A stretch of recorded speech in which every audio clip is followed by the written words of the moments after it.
I love that you love those tier list ranking lists, and I do too. But today I'm going to rank brand new perfume releases and what I really think about them. We will do it like last time. So top tier status is top of the top, of course. Then we have I really like it. Then in the middle territory we have it's pleasant, but it could be better, or I don't get it, but we are all different, I guess. And on the bottom we have get it off of me, basically. Let's get into it. So the first one I have is Initio's Power Self. I have this perfume in my collection, so I got the chance to try it and wear it a lot of times already. And I can tell you, I really like it. So I think it's going to be in the I really like it category, because it's not like mask therapy where it's like mind-blowing to me and I cannot stop wearing it. But I think it's also because I have a lot of those perfumes in my collection that are like it. It's a little bit like Atomic Rose, it's a little bit like Delina, it's a little bit like Valaya, and those types of perfumes. It's definitely floral, but it has this modern, almost ambroxan-like molecule base to it.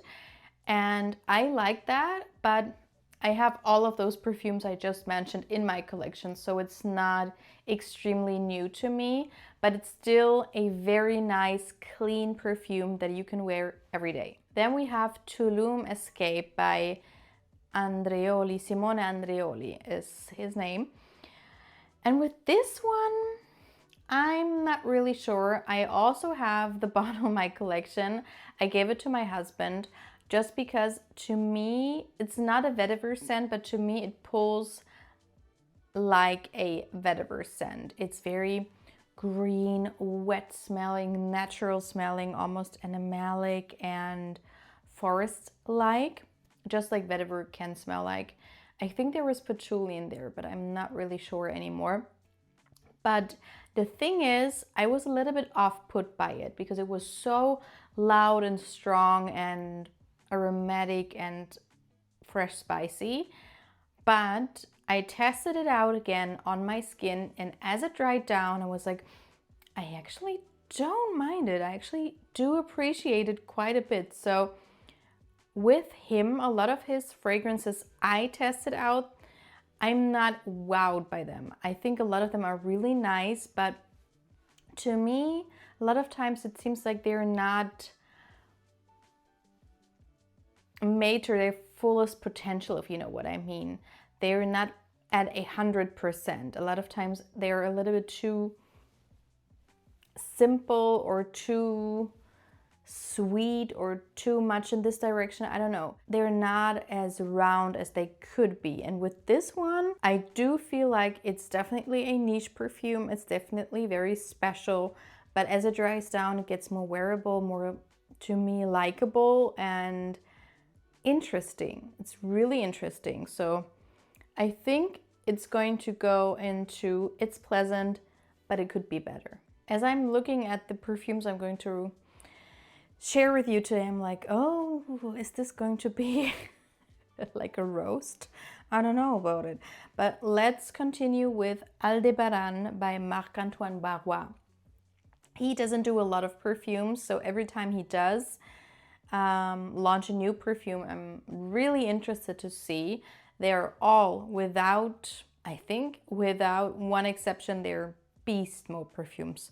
Super loud, very modern, very unisex, a lot of times to me leaning more masculine, but not in a traditional sense. And this one, I think the idea was to do like a very straight up tuberose, but with all of the aspects that you can think of when you think about tuberose. But it's more than that. And when I first smelled it, I was really intrigued and also very confused, because you do get this very indolic, quite natural smelling tuberose, but then you also get other aspects. Was ist denn hier los? Habe ich jetzt schon wieder Allergie? Bitte nicht.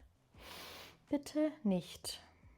There is paprika in here, or pepper, and like red pepper, and also, or bell pepper, and mate. And to me, I did not smell bell pepper, but as I saw the notes, I was like, it actually reminds me a little bit of bell pepper. There was something in there that smelled so, not otherworldly, but so special and not like something you smell a lot in perfumes. It was really an experience. And what I really appreciate about Marc-Antoine Barrois is he does perfumes really special. And in a world where you have thousands and thousands of new releases, even in 1 year, it's so hard to get a perfume that smells different. With that being said, this is not really my perfume taste when it comes to perfumes I wear a lot. It would be a special occasion I want to smell really unique type of situation. Maybe like a evening event with other perfume reviewers or something, and you want to smell like unique and you want to have something to talk about maybe. To me, I don't know. It's not really, I don't get it, but we're all different, I guess. It's more something in between that, and it's pleasant, but it could be better. I'm not too sure. I feel like it's going into the, I don't get it, but we are all different, I guess. I'm sorry. Oh, well, well, well. So now we have Zadig by Zadig and Voltaire. And with this house, they don't really release a lot of new perfumes. They always have flankers of the same every year, I think, of the This is Her.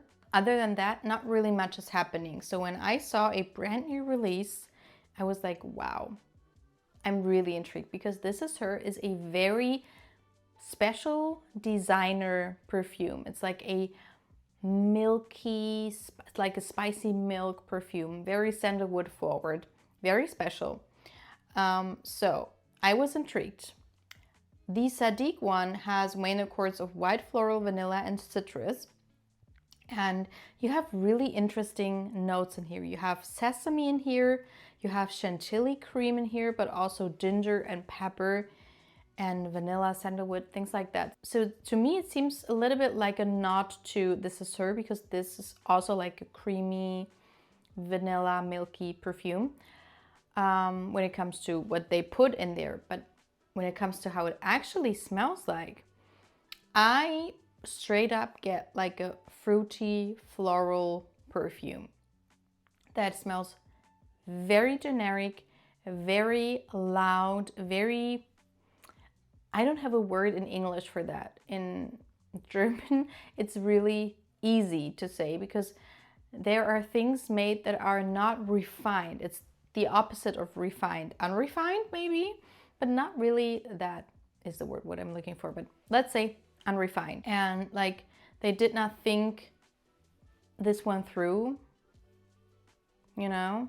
It, to me, just smells like a generic, fruity floral. It could be 20 euros, it could be 100 euros. It's loud, it's projecting. It's not like a 10 euro perfume when it comes to the performance, but just looking at the smell, I was unfortunately super disappointed. Also, the packaging is not my style whatsoever. And this smell with this bottle, I don't know, it was just not my vibe at all.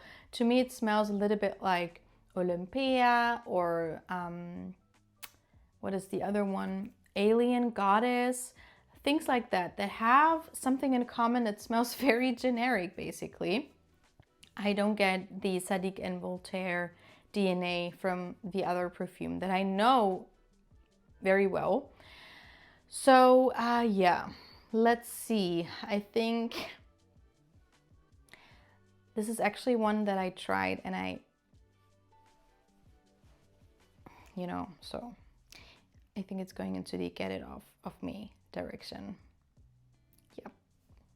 Finally, a new release that I really like. This is Le Perce-vent by Serge Lutens. I got the chance to go to Paris, and I went to the launch event of this perfume, and I got to know all of the philosophy basically of this perfume house, and I smelled so many of their perfumes, went to the boutique, and it was such an experience. And Le Perce-vent for me smells a lot like other perfumes in the Serge Lutens family. It's not something completely unique, but then again, I don't have anything like it in my collection. So this one is basically a musk and sage perfume with a little bit of white amber in there. But to me, it's a very clean, fresh musk with an aromatic and green sage that reminds me of a walk through a forest or up a hill, and you have this fresh air that you inhale, and maybe there's some snow on top of the hill. A very picturesque perfume without being super complex, very well made, and you definitely get the Serge Lutens DNA, which to me is always quite French chic, a little bit powdery, a little bit fresh, and quite suave. It's not really in your face, but it does have performance. So this one I do appreciate a lot, and I would say this one is, it's between I really like it and top tier status. Let's say I really like it, and that means a lot in this round. Then we have Montabaco Aruba by Ormonde Jayne. And this one I have to get the notes again, because this one was one I smelled in a perfumery. And basically I smelled a lot of Ormonde Jayne that day, and I liked a lot of their perfumes. And I got Montabaco Verano for my husband a few years ago, and I really liked it on him. And so I told the sales associate that, and they told me, did you know that she's bringing out Montabaco every year in a limited edition? I was like, nope. So she told me about this one and two others, but this one is the 2025 edition. So this one has notes like grapefruit and orange, but also magnolia, violet, and rose. But then the base is tobacco leaf, something like sandalwood, cardamom, and leather. So for this one, when I look at the notes, I think of a more feminine perfume, and this one is not really that. It's really unisex, maybe even leaning towards the masculine direction. What I like about the Ormonde Jayne perfume house is you do get this British excellence, but it's not very traditional when it comes to the perfume essences. They are quite unique and quite modern, I would say. And for example, Le Vent is something you can wear as an everyday scent. I love that one. Montabaco Verano, the one I got for my husband, is such a nice scent. But this one, it's really good as well. And it's unfortunate that this one is a limited edition. I hope she will bring it back permanently, because this one is so good. So when I look at the notes, I would say it's feminine leaning. But for me, it's actually unisex slash maybe slightly masculine leaning. You get the Montabaco DNAs. It's a fresh spring summer-like scent that smells quite like a classic, I would say, gentleman's cologne. Something like a Colonia by Acqua di Parma. This type of perfume, but it doesn't smell like it. But then you have the florals, and something in here is almost musky and fresh and clean smelling, but there is this depth to it. I think it's the tobacco leaf, I would say, in the leather, but it's not a tobacco and leather perfume. I wouldn't like it if it was, but I think the combination of those beautiful florals, I mean, I love magnolia, and to have the rose, the jasmine, and the violet there to support the magnolia is such a nice touch, because those florals are quite classic, I would say. But with the magnolia, it gives it this modern vibe. It's a little bit more watery and fresh, especially in combination with these citrusy fruits. But then you have this depth. I smelled it. I wanted to get it immediately, but then I was like, I don't really want to get a limited edition, because if you really like it and you cannot really get it anymore once it's used up. And so I just hope for all of us that this is going to be permanent. But I mean, you can still get it. It's really new and it's really, really good. I think it's one of her best launches. So this is going to go, I think it's going into top tier status, actually. Wow. Next up, we have Valaya Exclusif by Parfums de Mali. And this one I have in my collection. To me, it smells a lot like the original Valaya, but it's a little bit more round and smooth, not as sharp, because there is this almond going on and also powdery notes. That is what they added.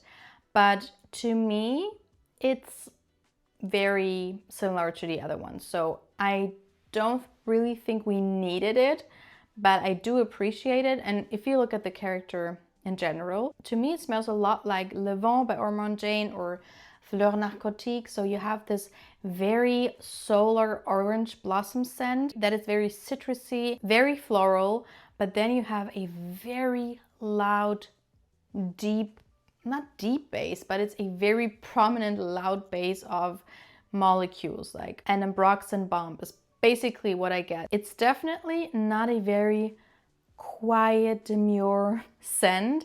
It's very much so out there, and you have to like your loud fragrances. If I spray too much on, I would get a headache. So I have to spray 1 to 2 sprays, and that's enough for me. But I like it. So this one I would say is... I really like it. Yeah, let's say I really like it. The next one I have as a sample. I just got it as a goodie because I ordered a lot. And I have not heard about this perfume, but this was released in 2025. It's called Muse by Yves Saint Laurent. It's from their Prives collection. And this one has main accords of iris, powdery, and aromatic. And the notes are lavender, clary sage, incense, but then you also have orris, vanilla, ambrette, amberwood, and ink. I was a little bit afraid of this perfume when I saw the notes, because I saw the notes first, then I tested it. Not a good idea. I would say this reminds me a lot of a perfume, but that other perfume is quite linear. This one took me on a journey. So at first I was like, yeah, it's quite nice, it's okay. Does it smell generic? I'm not too sure. And then as it develops, it got more and more comforting and cozy and yummy. And I was like smelling my hand over and over again. And I really liked what I smelled. So to me, it's a lot like Black Tie by Celine. So we have to compare which one is more expensive. They both are. But I love that DNA. It's such a nice take on a vanilla perfume that is so mature, so elegant, so suave, not in your face. And there is some character to it. And as I said, this one to me is a little bit more complex than Black Tie. And I would say more longer lasting. So Black Tie for me, the thing is with these Celine fragrances, the performance is usually not the best. That is really not good when it comes to pricing. It's really not that good. With the Yves Saint Laurent perfumes, they usually are really loud and projecting and long lasting. So I would say if they would be similar in price, I would say maybe go with this one, because this was not a beast as well, but louder, and I could smell myself for hours and hours and hours. And as I said, it's a little bit more complex.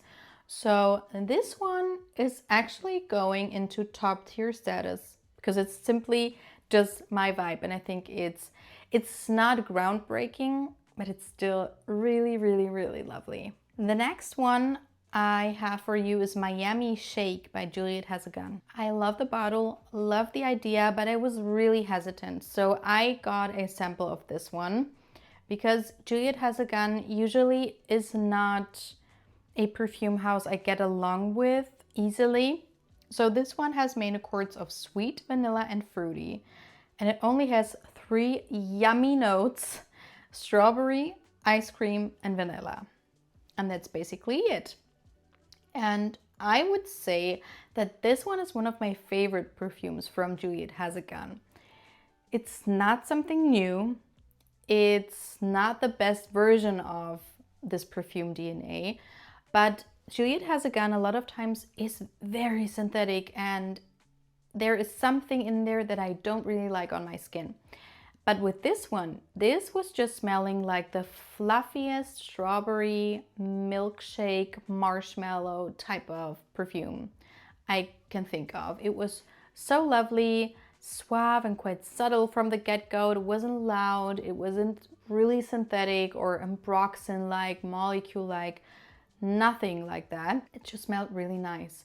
It reminded me a lot of Burberry, the elixir version, which I have in my collection, and I have a lot of strawberry milkshake marshmallow types of perfumes, but I did like this rendition of it because the Burberry, for example, is really loud and in your face, and this one is a lot more smooth. It reminded me a little bit of the Kayali marshmallow scent, or at least that's what I thought that one would smell like, but that one from Kayali is a little bit more musky to me. This one is more straightforward, creamy and yumminess. So if you like really sweet scents, then I think this one is nice. It doesn't really get a good rap, but I would say it's really nice. So I don't know. It's either I really like it or it's pleasant, but it could be better. Let's say I really like it just because I don't really get along with Juliette Has a Gun. And this one was one of the only ones where I was like, wow, I could wear this all day and I would not have a problem. And the last one is the new Kayali perfume. It's called Fleur Majesty Rose Royale. Main accords are rose, of course, floral and fresh. This one has notes like pear, peach, rose, violet, magnolia, musk, vanilla, ambroxan. And this one I did not really get along with, or it didn't really speak to me, let's say. I think Kayali does such nice scents, and this one is a rose scent that I'm quite sure a lot of people will appreciate, because to me it's quite a simple, modern take on a light, watery rose. But this one reminded me a lot of Delina La Rosée or Eau Rose by Diptyque. Very Irresistible, was it the name? I think it was Very Irresistible by Givenchy. Perfumes like that. It wasn't really niche smelling, it wasn't really unique. It was a nice rose scent, but I feel like right now, Irresistible is the name. Irresistible Givenchy. Right now, I'm not in the mood for those quite classic rose scents. I want something a little bit more interesting, and I didn't really get it with this one. So this one is nice, definitely. It's a good release, but it's just not really my type of perfume. So I would say this one is, it's pleasant, but it could be better. Yeah. So this was my ranking. Let me know what you think of my ranking and how would you have ranked those perfumes. And let me know if you want another round of these perfume videos. I love this format so much. I could do it the whole day. But I will wrap this one up and I hope to see you in my next video. Bye.